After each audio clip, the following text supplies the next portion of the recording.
morning! Today on Sprague's Homestead, I'm going to show you how to harvest and dry your own basil. So all you really need is a good bowl or a little basket. I got these collapsible plastic ones that I bought at Home Depot a couple years ago, and a pair of scissors.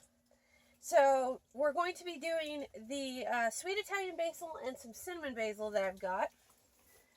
So all you need to do, come down here so you can see it. You're going to go through these plants and you're just going to snip them off. And you can cut quite a bit of this plant back, especially with basil. It's very prolific. It probably looks like there's several plants, but believe it or not, that is one plant. What I've been doing to get basil to be really bushy is you come through periodically and just kind of pinch off the top, and it'll continue to send out side runners. So when it gets nice and bushy like this, you just go through and you snip off some of the bigger stuff, especially anything that looks like it's getting ahead, because you don't want your basil to flower. When it starts to flower, it's about done for. So, oops.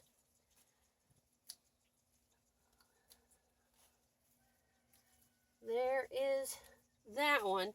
And we're going to go ahead and let that go, and probably in 2 to 3 weeks, that thing will be ready for another harvest. So over here we have the cinnamon basil. You can see the leaves are a little bit different. This thing especially needs to be harvested because it has been trying to flower. You can see all those little purple heads. Those are flower heads, and I have been pinching and pinching and pinching, but this thing is absolutely determined to make little seed pods. So I figured today was a good day to harvest it. You do the same thing as your Italian basil or any basil variety. You're just going to cut the bigger stuff off, especially anything that's got seed heads on it or flower heads. And you're going to take that plant down at least by half. All right, and there we have our basil all harvested. Now we're going to go in, clean it up, and get it ready for the dehydrator.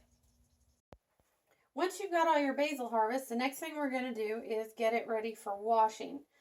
So you're going to pull these things out, and like this one that's got a bunch of flower heads starting to bloom, we're going to snip that off. That's going to go in the recycling bin. I'm also going to go ahead and cut this long stem off, and then it's going to go in some cold water. After that, we're going to go ahead and let them sit for about 5 minutes. And then we're going to come back in, rinse them off, and get them ready to actually place. What you're looking for is anything that you don't want in your end product. So, like the flower heads will come off. If there's any brown, dead, damaged leaves, you can go ahead and trim those off as well. I don't think I see any in here. And then you want to leave the stem, but don't leave too much stem, because it just gets to be a pain in the dehydrator. Alright, so I'm going to finish getting these ready, and then we're going to let them soak, and then we'll come back and get them washed up. Alright, it's been about 5 minutes, and our basil has been soaking, so you can kind of see, if it's close enough anyway, you can kind of see all the dirt that's coming off of these things. Never matters how clean you think your herbs are, they're really not that clean outside. So, after 5 minutes, I go ahead and drain them off. Let all that water drain off. There's most of the dirt going with it. And then I'm just going to rinse them in some cool water. The reason you use cool and not warm, of course, is, yeah, we're going to be drying it, but we really don't want to wilt all this stuff before we get going. Part of that is the heat will also push some of the oils and the beneficial nutrients out of your herbs. You don't want that to happen. So we just give them a quick rinse.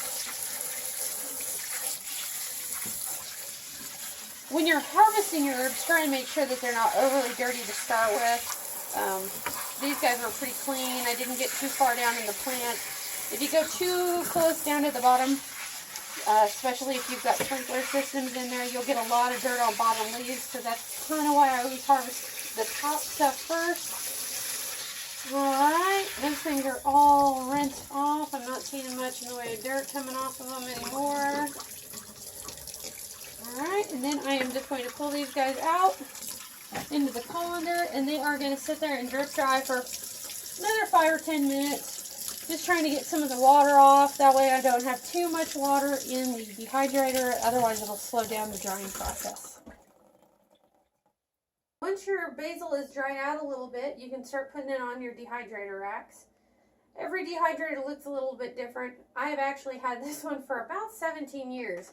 This is an old Nesco American Harvest. They still make these. I've seen them at Walmart. Amazon has them. They're a great little dehydrator. I've used, like I said, I've had it for 17 years. I've used it for jerky, fruits, vegetables, nuts, crafts, all kinds of stuff. So all you do to dry your basil is you're going to pull it out and you're going to leave the whole thing on the stem. The reason for that is just a little bit faster and easier to get it on stuff. I used to do it leaf by leaf, and I'll tell you what, it'll drive you insane trying to get all this stuff on. So what I do is I just go ahead and lay the whole leaf on there. If you've got some thicker stems like these that you find in a couple hours aren't drying very well, you can go ahead and snip some of them off.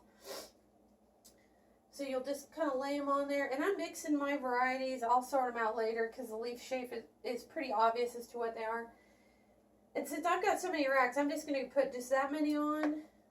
And then we'll go up for the next rack. If you can avoid stacking them, try and do that. Like this one is a little bit thicker, so I'm going to go ahead and trim off a couple of these little leaves here. You can just snap them off. You're just wanting as much airflow as possible. That'll just keep them drying faster. How long this whole process takes absolutely depends on you and your humidity levels where you are. We're actually pretty humid for us today, which means we are at a whole like whopping 20%. But I would expect these to be done in about 5 to 6 hours. Alright, so we've got all of our basil on. Now for this one, every dehydrator again is different, but this one you just put the lid on. There is no on or off, so I'm just going to check. Herbs and spices are 95 degrees, so I'm going to put it, personally I put it somewhere between 95 and 105.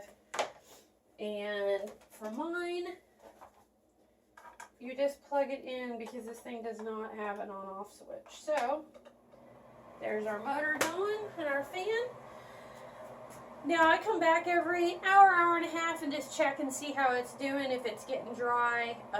Anything that's layered, go ahead and separate it, move them around. Sometimes I flip them over. Basil and most of your herbs won't stick to your racks like some other things do. Like if you're familiar with doing fruits and vegetables, fruits especially because of the sugar content have a tendency to stick themselves.